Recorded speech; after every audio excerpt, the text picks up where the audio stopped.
हर हर महादेव। आप सभी भक्त जनों का आपके अपने YouTube चैनल कथा मंजूषा में स्वागत है। आप सुन रहे हैं शिव पुराण।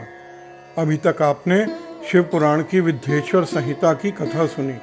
इस एपिसोड में हम श्री रुद्र संहिता सृष्टि खंड के अध्याय 1 से अध्याय 3 तक की कथा का पठन एवं श्रवण करेंगे। तो चलिए शुरू करते हैं शिव पुराण श्री रुद्र संहिता सृष्टि खंड अध्याय 1 और अध्याय 2। ऋषियों के प्रश्न पूछने पर उत्तर में नारद ब्रह्म संवाद की अवधारणा करते हुए सूत जी का उन्हें नारद मोह का प्रसंग सुनाना, काम विजय के गर्व से युक्त हुए नारद का शिव ब्रह्मा तथा विष्णु के पास जाकर अपने तप का प्रभाव बताना। व्यास जी कहते हैं, जगत के पिता भगवान शिव, जगत माता कल्याणमयी पार्वती और उनके पुत्र गणेश जी को नमस्कार करके हम इस पुराण का वर्णन करते हैं। एक समय की बात है, नैमिषारण्य में निवास करने वाले शौनक आदि सभी मुनियों ने उत्तम भक्ति भाव के साथ सूत जी से पूछा। ऋषि बोले, महाभाग सूत जी, विद्धेश्वर संहिता की जो साध्य साधना खंड नाम वाली शुभ एवं उत्तम कथा है उसे हम लोगों ने सुन लिया। उसका आदि भाग बहुत ही रमणीय है तथा वह शिव भक्तों पर भगवान शिव का वात्सल्य स्नेह प्रकट करने वाली है। विद्वन, अब आप भगवान शिव के परम उत्तम स्वरूप का वर्णन कीजिए। साथ ही शिव और पार्वती के दिव्य चरित्रों का पूर्ण रूप से श्रवण कराइए। हम पूछते हैं, निर्गुण महेश्वर लोक में सगुण रूप कैसे धारण करते हैं? हम सब लोग विचार करने पर भी शिव के तत्व को क्यों नहीं समझ पाते? सृष्टि के पहले भगवान शिव किस प्रकार अपने स्वरूप में स्थित थे, फिर सृष्टि के मध्य काल में वे भगवान किस तरह क्रीड़ा करते हुए सम्यक व्यवहार बर्ताव करते हैं, और सृष्टि कल्प का अंत होने पर वे महेश्वर देव किस रूप में स्थित रहते हैं। लोक कल्याणकारी शंकर कैसे प्रसन्न होते हैं, और प्रसन्न हुए महेश्वर अपने भक्तों तथा दूसरों को उत्तम कौन सा फल प्रदान करते हैं, यह सब हमसे कहिए। हमने सुना है कि भगवान शिव शीघ्र प्रसन्न होते हैं। वे महान दयालु हैं, इसलिए अपने भक्तों का कष्ट देख नहीं सकते। ब्रह्मा, विष्णु और महेश ये तीनों देवता शिव के ही अंग से उत्पन्न हुए हैं। उनके प्रकाट्य की कथा तथा उनके विशेष चरित्रों का वर्णन कीजिए। प्रभु, आप उमा के आविर्भाव और विवाह की कथा भी कहिए। विशेषतः उनके गृहस्थ धर्म का और अन्य लीलाओं का भी वर्णन कीजिए। निष्पाप सूत जी, आपको यह सब तथा दूसरी बातें भी अवश्य कहनी चाहिए। सूत जी ने कहा, मुनीश्वरों, आप लोगों ने बड़ी उत्तम बात पूछी है। भगवान सदाशिव की कथा में आप लोगों की जो आंतरिक निष्ठा है उसके लिए आप धन्यवाद के पात्र हैं। ब्राह्मणों, भगवान शंकर का गुणानुवाद सात्विक, राजस और तामस तीनों ही प्रकृति के मनुष्यों को आनंद प्रदान करने वाला है। पशुओं की हिंसा करने वाले निष्ठुर कसाई के सिवा दूसरा कौन पुरुष उस गुणानुवाद को सुनने से ऊब सकता है? जिसके मन में कोई तृष्णा नहीं है, ऐसे महात्मा पुरुष भगवान शिव के उन गुणों का गान करते हैं, क्योंकि वह गुणावली संसार रूपी रोग की दवा है। मन तथा कानों को प्रिय लगने वाली तथा संपूर्ण मनोरथों को देने वाली है। ब्राह्मणों, आप लोगों के प्रश्न के अनुसार मैं यथा बुद्धि प्रयत्न पूर्वक शिव लीला का वर्णन करता हूँ। आप आदर पूर्वक सुने। जैसे आप लोग पूछ रहे हैं, उसी प्रकार देवऋषि नारद ने शिव रूपी भगवान विष्णु से प्रेरित हो अपने पिता से पूछा था। अपने पुत्र नारद का प्रश्न सुनकर शिव भक्त ब्रह्मा जी का चित्त प्रसन्न हो गया और वे उन मुनि शिरोमणि को हर्ष प्रदान करते हुए प्रेम पूर्वक भगवान शिव के यश का गान करने लगे। एक समय की बात है, मुनि शिरोमणि विप्रवर नारद ने, जो ब्रह्मा जी के पुत्र हैं, विनीत चित्त हो तपस्या में मन लगाया। हिमालय पर्वत में कोई ऐसी गुफा थी जो बड़ी शोभा से संपन्न दिखाई देती थी। उसके निकट देव नदी गंगा निरंतर वेग पूर्वक बहती थी। वहाँ एक दिव्य आश्रम था जो नाना प्रकार की शोभा से सुशोभित था। दिव्यदर्शी नारद जी तपस्या करने के लिए उस आश्रम में गए। उस आश्रम को देखकर मुनिवर नारद जी बड़े प्रसन्न हुए और सुदीर्घ काल तक वहां तपस्या करते रहे। उनका अंतःकरण शुद्ध था। वे दृढ़ता पूर्वक आसन बांधकर मौन हो प्राणायाम पूर्वक समाधि में स्थित हो गए। ब्राह्मणों, उन्होंने वह समाधि लगाई जिसमें ब्रह्म का साक्षात्कार कराने वाला अहम ब्रह्मास्मि यह विज्ञान प्रकट होता है। मुनिवर नारद जी जब इस प्रकार तपस्या करने लगे, उस समय यह समाचार पाकर देवराज इंद्र कांप उठे। वे मानसिक संताप से विह्वल हो गए। ये नारद मुनि मेरा राज्य लेना चाहते हैं। मन ही मन ऐसा सोचकर इंद्र ने उनकी तपस्या में विघ्न डालने के लिए प्रयत्न करने की इच्छा की। उस समय देवराज ने अपने मन से कामदेव का स्मरण किया। स्मरण करते ही कामदेव आ गए। महेंद्र ने उन्हें नारद जी की तपस्या में विघ्न डालने का आदेश दिया। यह आज्ञा पाकर कामदेव वसंत को साथ ले बड़े गर्व से उस स्थान पर गए और अपना उपाय करने लगे। उन्होंने वहां शीघ्र ही सारी कलाएं रच डाली। वसंत ने भी मदमत होकर अपना प्रभाव अनेक प्रकार से प्रकट किया। मुनिवरों, कामदेव और वसंत के अथक प्रयत्न के बाद भी नारद मुनि के चित्त में विकार उत्पन्न नहीं हुआ। महादेव जी के अनुग्रह से उन दोनों का गर्व चूर्ण हो गया। शौनक आदि महर्षियों, ऐसा होने पर जो कारण था उसे आदर पूर्वक सुनो। महादेव जी की कृपा से नारद मुनि पर कामदेव का कोई प्रभाव नहीं पड़ा।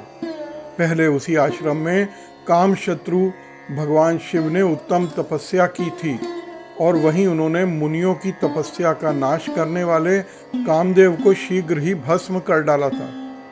उस समय रति ने कामदेव को पुनः जीवित करने के लिए देवताओं से प्रार्थना की।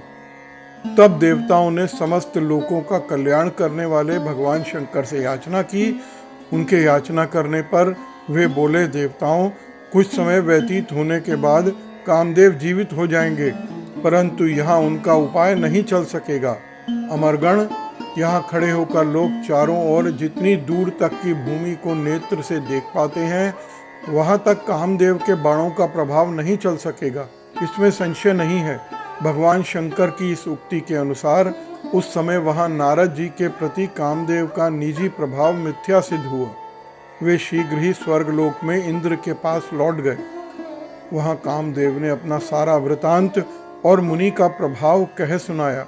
तत्पश्चात इंद्र की आज्ञा से वे वसंत के साथ अपने स्थान को लौट गए।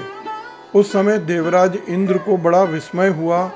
उन्होंने नारद जी की भूरी भूरी प्रशंसा की, परंतु शिव की माया से मोहित होने के कारण वे उस पूर्व वृतांत को स्मरण ना कर सके। वास्तव में इस संसार के भीतर सभी प्राणियों के लिए शंभु की माया को जानना अत्यंत कठिन है। जिसने भगवान शिव के चरणों में अपने आप को समर्पित कर दिया है, उस भक्त को छोड़कर शेष सारा जगत उनकी माया से मोहित हो जाता है। नारद जी भी भगवान शंकर की कृपा से वहां चिरकाल तक तपस्या में लगे रहे। जब उन्होंने अपनी तपस्या को पूर्ण हुई समझा, तब वे मुनि उससे विरत हो गए। कामदेव पर मेरी विजय हुई, ऐसा मानकर मुनीश्वर के मन में व्यर्थ ही गर्व हो गया। भगवान शिव की माया से मोहित होने के कारण उन्हें यथार्थ का ज्ञान नहीं रहा। उस माया से अत्यंत मोहित हो मुनि शिरोमणि नारद अपनी काम विजय संबंधी वृतांत बताने के लिए तुरंत ही कैलाश पर्वत पर गए। उस समय वे विजय के मद से उन्मत्त हो रहे थे। वहां रुद्रदेव को प्रणाम करके गर्व से भरे मुनि ने अपने आप को महात्मा मानकर और अपने ही प्रभाव से कामदेव पर अपनी विजय हुई समझकर उसने सारा वृतांत कह सुनाया। वह सब सुनकर भक्त वत्सल भगवान शंकर ने नारद जी से, जो अपनी ही माया से मोहित हो जाने के कारण काम विजय के यथार्थ कारण को नहीं जानते थे और अपने विवेक को भी खो बैठे थे, कहा। रुद्र बोले, तात नारद, तुम बड़े विद्वान हो, धन्यवाद के पात्र हो, परंतु मेरी यह बात ध्यान से सुनो। अब से फिर ऐसी बात कहीं भी न कहना। विशेषतः भगवान विष्णु के सामने इसकी चर्चा कदापि न करना।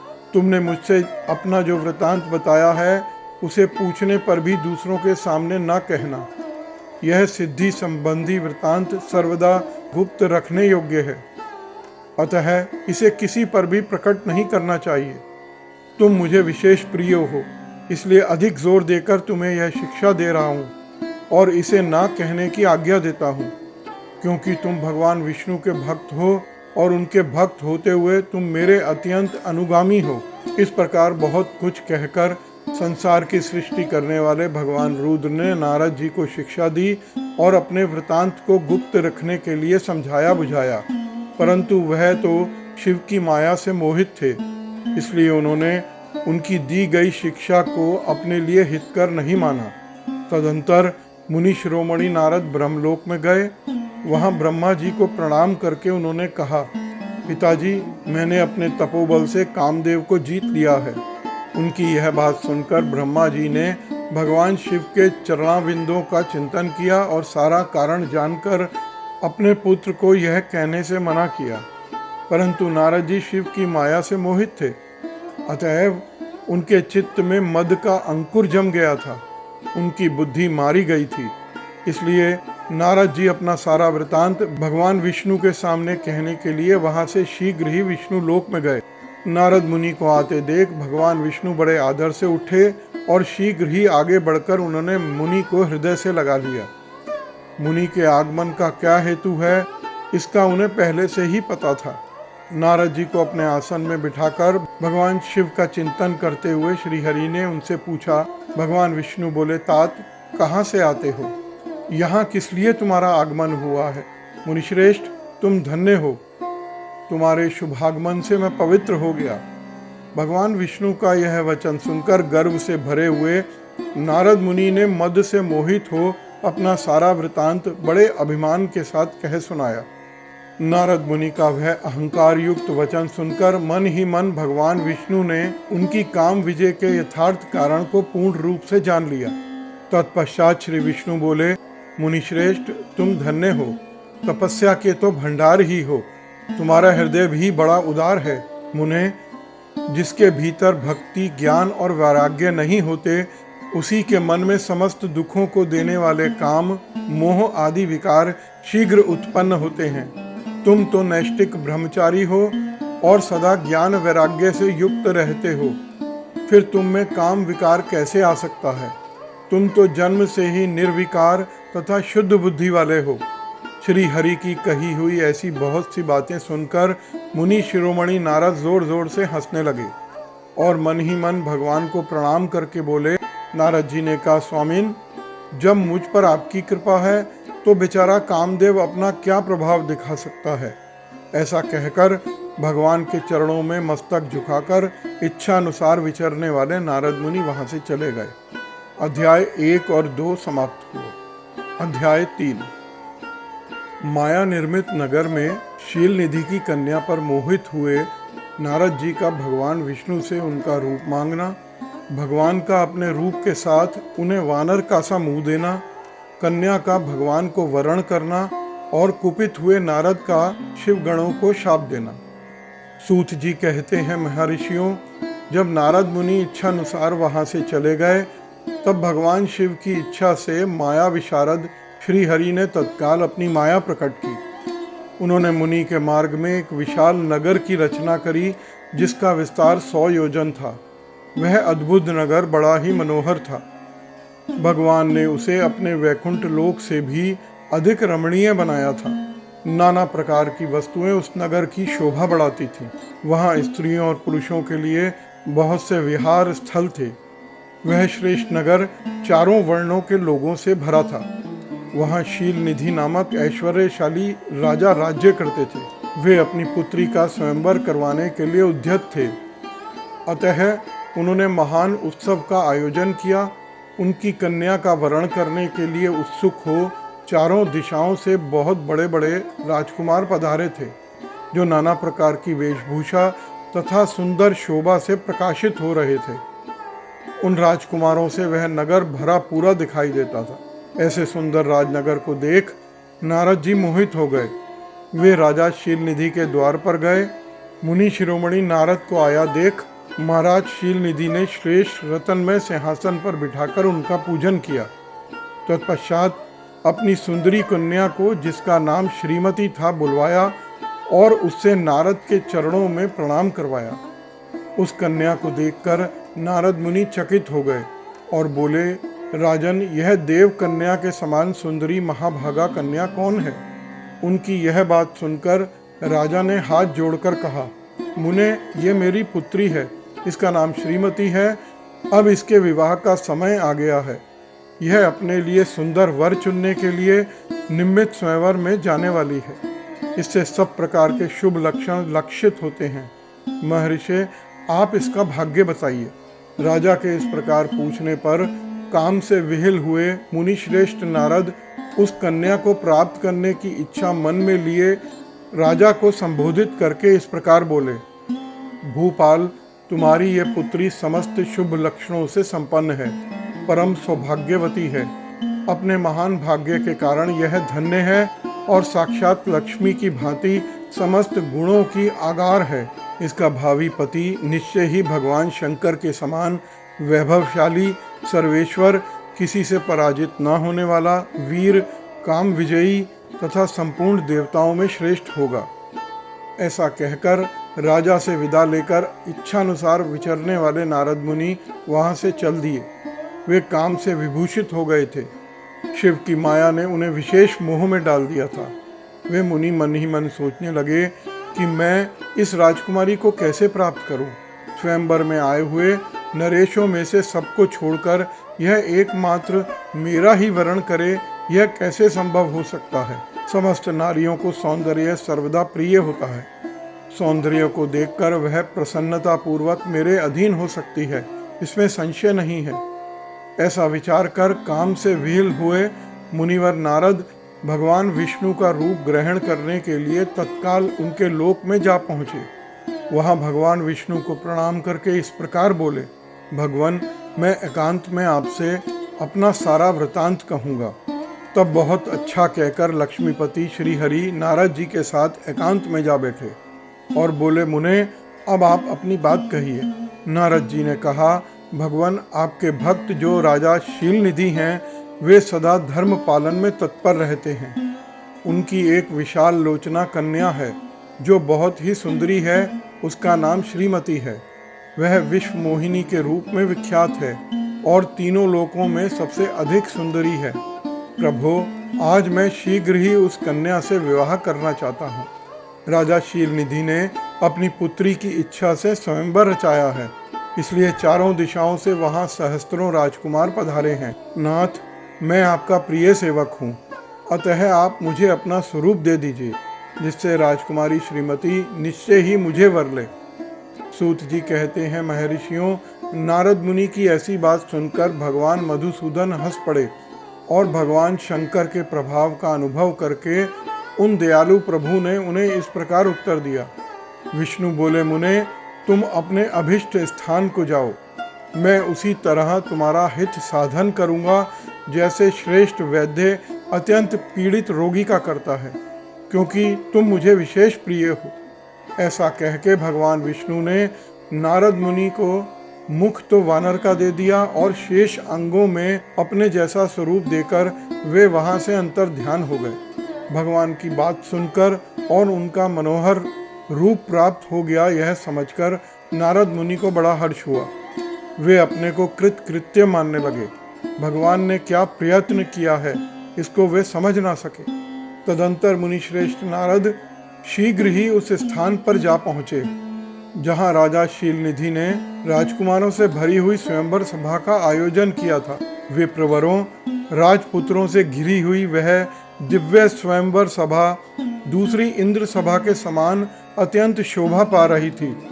नारद जी उस राजसभा में जा बैठे और वहां बैठकर प्रसन्न मन से बार बार यही सोचने लगे, मैं भगवान विष्णु के समान रूप धारण किए हुए हूँ, अतः वह राजकुमारी अवश्य मेरा ही वरण करेगी, दूसरे का नहीं। मुनिश्रेष्ठ नारद को यह ज्ञात नहीं था कि मेरा मुख कितना कुरूप है। उस सभा में बैठे हुए सभी मनुष्यों ने मुनि को उनके पूर्व रूप में ही देखा था। राजकुमार आदि कोई भी उनके रूप परिवर्तन के रहस्य को न जान सके। वहां नारद जी की रक्षा के लिए भगवान रुद्र के 2 पार्षद आए थे, जो ब्राह्मण का रूप धारण करके गूढ़ भाव से वहां बैठे थे। वे ही नारद जी के रूप परिवर्तन के उत्तम भेद को जानते थे।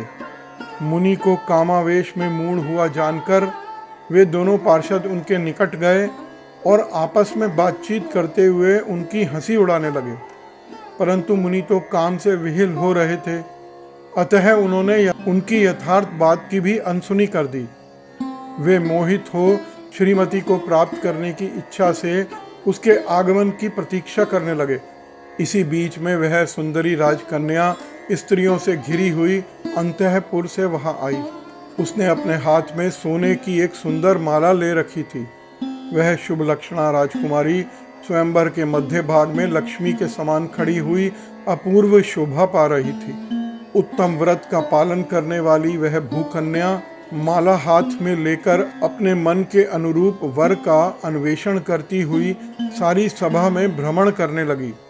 नारद मुनि का भगवान विष्णु के समान शरीर और वानर जैसा मुख देखकर वह कुपित हो गई और उनकी ओर से दृष्टि हटाकर प्रसन्न मन से दूसरी ओर चली गई। स्वयंवर सभा में अपने मनोवांछित वर को न देखकर वह भयभीत हो गई।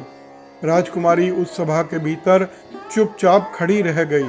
उसने किसी के भी गले में जयमाला नहीं डाली। इतने में ही राजा के समान वेशभूषा धारण किए हुए भगवान विष्णु वहां आ पहुंचे। दूसरे लोगों ने उनको वहां नहीं देखा, केवल उस कन्या की ही दृष्टि उन पर पड़ी। भगवान को देखते ही उस परम सुंदरी राजकुमारी का मुख प्रसन्नता से खिल उठा। उसने तत्काल ही उनके कंठ में वह माला पहना दी। राजा का रूप धारण करने वाले भगवान विष्णु उस राजकुमारी को साथ लेकर तुरंत अदृश्य हो गए और अपने धाम में जा पहुंचे।